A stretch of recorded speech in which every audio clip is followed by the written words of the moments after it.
Hi Darcie, Hello. can you tell me about your journey? Yeah, so my name's Darcie Silver and I'm a patient at Kamal Cosmetic Hospital in Bangkok, Thailand.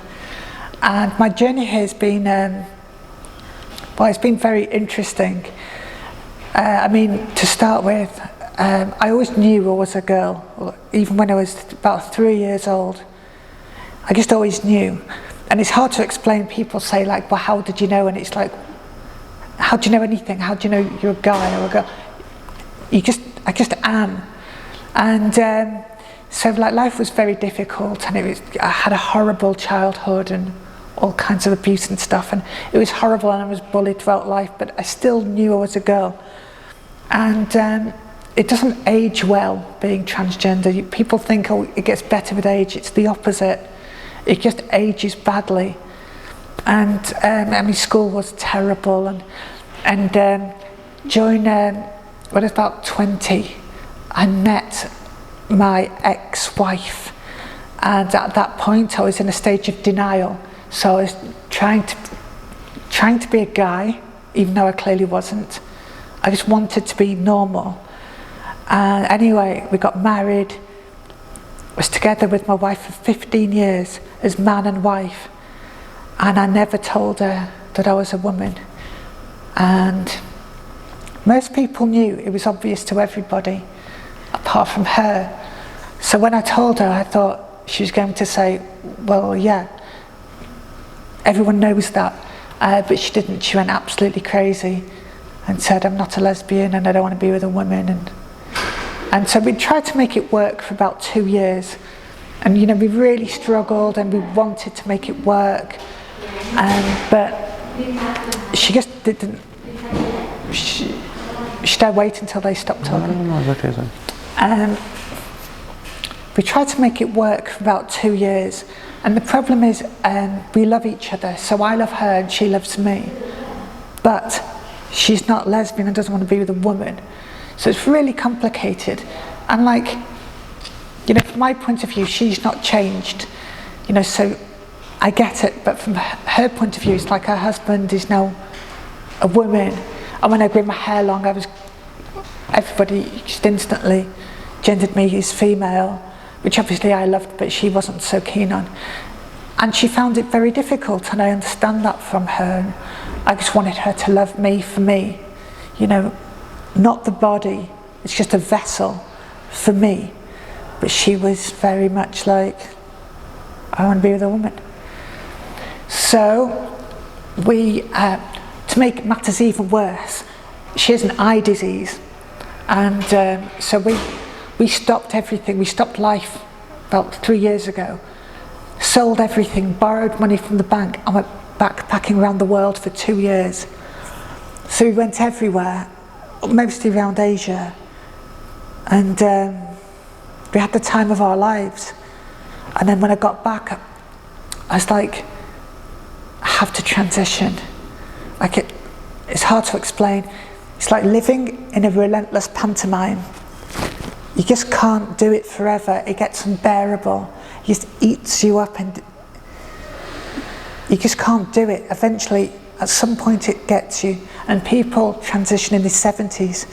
I made it to my 30s and I was like, no, nothing is worth this, because it's like a pantomime. You just itch in your own skin. It grates on your soul.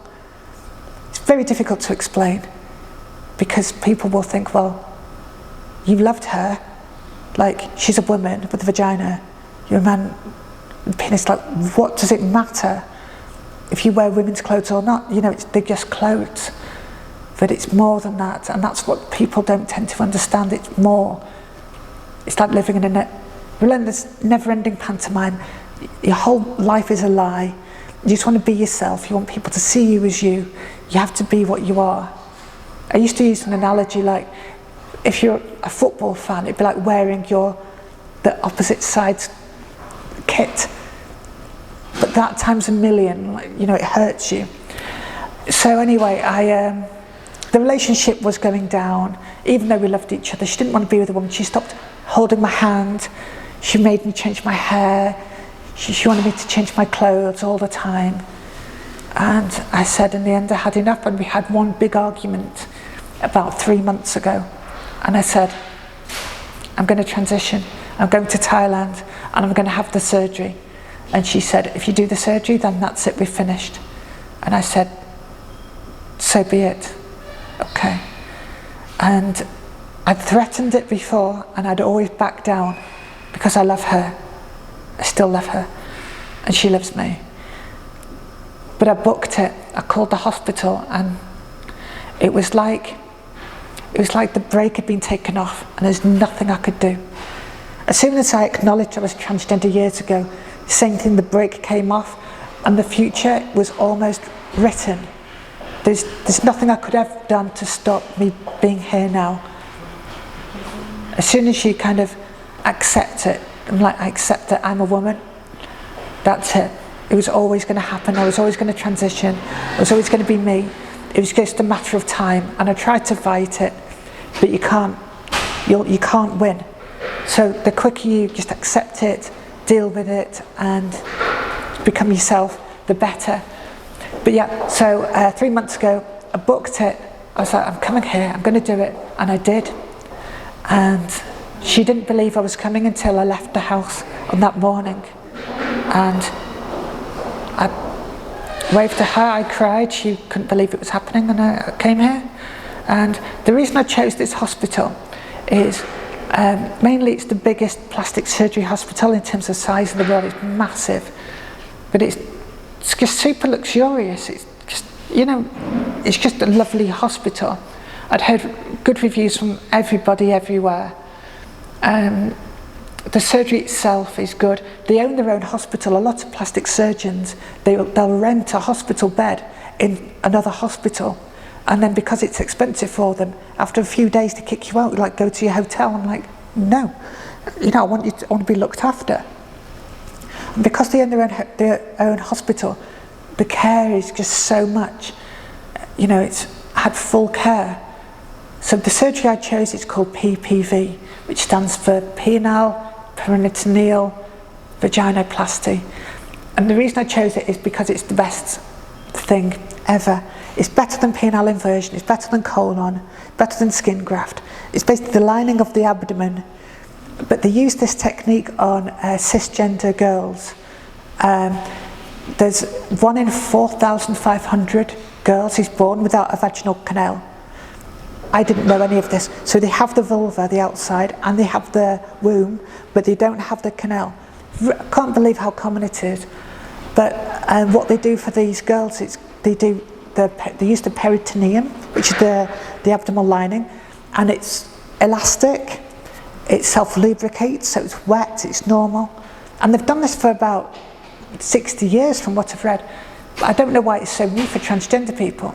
Anyway, I wanted it because it's like a real vagina, you know, it's self-lubricates, it's wet, it's elastic, the recovery time is really quick, it's the least pain, least complications, you don't have to dilate forever, and that's a big thing. Dilating is, you know, you don't want to have to do it for the rest of your life. And I have been totally amazed by how good it is. I knew it was going to be good, but I don't feel like a transgender woman. I feel like just a woman with a vagina. It's not a neo-vagina, it's just a vagina. I just cannot believe how good it is. Unbelievable. Unbelievable. So I'm absolutely over the moon. I mean, nobody would know. In a million years, nobody would know it. I wasn't born with it. You'd never know. And I mean, I'm just over the moon. Recovery was quick.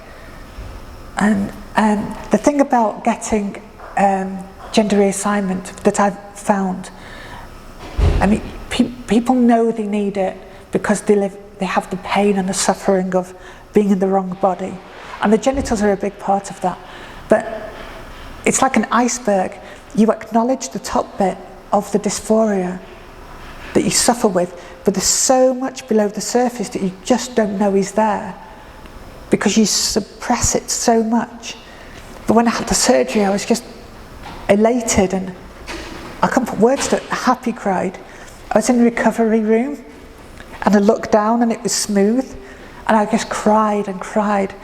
And the nurse came over and was like, Darcie, are you okay? Are you okay? What's the matter? And I was just like, I'm just so happy. And I happy cried every day for maybe a month and a half. I've only just stopped happy crying. Sometimes in the night time when I wake up and I'm dopey and I remember, it's the best thing I've ever done, ever. And I'm so glad I came here to this hospital. And the care's just been unbelievable. I love the nurses, I love the staff. Dr. Kamal's a genius, genuinely. He did my boobs as well. I went to a local plastic surgeon to do my breasts. And here's a tip for anyone watching this. Don't go to your local plastic surgeon. Biological male chests are different to biological female chests. All the plastic surgeons say, yeah, we can do it, of course, it's easy. It's not. You end up with boobs out here to the side. And I didn't know this, no one knows this. So I asked Dr. Kamal, can you fix them? Which he did. The man's a genius. And you know, he's made, I think it's 10,000 vaginas he's made, or something ridiculous like that. But I mean, this hospital should be #1. That's what I don't get. I think they don't market in Europe. They normally have like a year's waiting list just from Asia. Because thing I should tell you, I did my surgery, and then I said, please can I have a job? Because I wanted to help. I just want to help people. I'm a property developer normally. I don't even do the job for the money. I mean, obviously I like the money, but it's just the best job I've ever had. I love it. I work about 17 hours a day, but best job in the world. And I help people, and I help bring them here, and I've done it, and I'll show them the results. I just love it, absolutely love it. And I just want to help. I want this hospital to be #1. I mean, there's things on the internet that, like, I told them, I'm like, there's a rumour that you don't do the surgery yourself, that juniors do it, and it's just totally untrue. And they were shocked. They were like, couldn't believe it, because nobody in English was checking. So, I found a role for myself, and to do help the English, because I'm British. As a native English person, say, look, someone's written, it's a competitor, we know someone's written this online, just, things like that, and helping people come here. And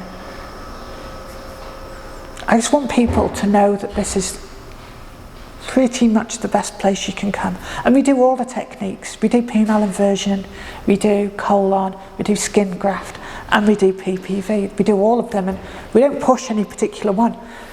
It's up to the person. We just tell the facts as they are. That's what I do. I said PPV is the best. So I'm like, if you've got the money, do PPV. If you don't, do second.